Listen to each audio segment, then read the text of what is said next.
Olá, meu nome é Jennifer. Meu nome é Tharita. E eu sou o João Carlos. Nós somos alunos da disciplina de Fitopatologia do 7º período de Engenharia Agronômica do Instituto Federal de Educação, Ciência e Tecnologia do Piauí, campus Uruçuí. Hoje vamos abordar o tema podridões dos órgãos de reserva. Neste vídeo vamos entender a diferença entre podridões moles e secas, os principais causadores dessa doença e como controlar este problema. Bom, primeiramente vamos falar sobre as podridões moles, que são caracterizadas pelo aparecimento de manchas com aspecto encharcado, deprimido e descolorido que crescem na superfície do órgão atacado. Os principais causadores da podridão mole são as bactérias do gênero Erwinia carotovora e os fungos do gênero Rhizopus stolonifer. As bactérias do gênero Erwinia carotovora, sob condições de temperatura e umidade adequadas, penetram nos tecidos da planta através de ferimentos. Normalmente, essa doença se manifesta em frutos com bom desenvolvimento. O tecido da planta, quando é atacado, ele torna-se mole, devido à ação de enzimas pectinolíticas excretadas pelo patógeno e por muitas vezes também secreta um líquido fétido. Como mostrado nas imagens, essa é a podridão mole da batata. Já os fungos do gênero Rhizopus stolonifer, que além de podridão mole, também são causadores da podridão negra, que é uma podridão importantíssima em pós-colheita, atacando diversas culturas, como cenoura, figo, graviola, mamão e pêssego. Essa doença ocorre durante todo o ano, sendo mais frequente durante o período chuvoso. Os frutos são atacados em qualquer estágio de desenvolvimento, ocorrendo com maior incidência, principalmente nas fases de colheita e pós-colheita. Seus sintomas são textura mole e aquosa na polpa do fruto e produção de esporos em abundância na parte externa do mesmo, no caso. Os esporos penetram em todo o tecido através de ferimentos. A temperatura ótima para o seu crescimento está entre 15 e 23 graus Celsius. A umidade elevada é indispensável para a infecção, que pode ocorrer nos frutos ainda no pomar se as condições forem favoráveis. Agora falando sobre as podridões secas, que por sua vez resultam em tecidos ressecados, endurecidos e murchos.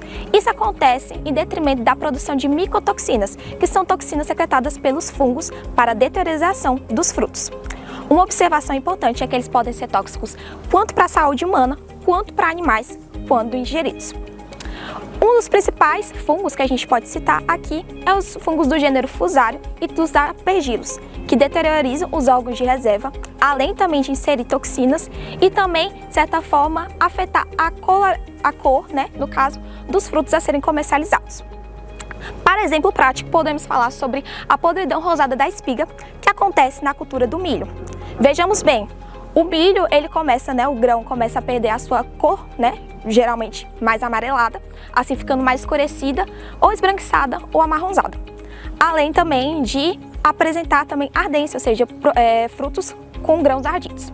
Outro também é o fungo pós-colheita, que acontece geralmente quando os grãos são armazenados, assim também facilitando a sua proliferação daquele fungo, no caso. Assim, os frutos também eles acabam ficando um pouco mais escurecidos e também ficam inviáveis, de certa forma, para a sua comercialização no mercado, por estarem ardidos.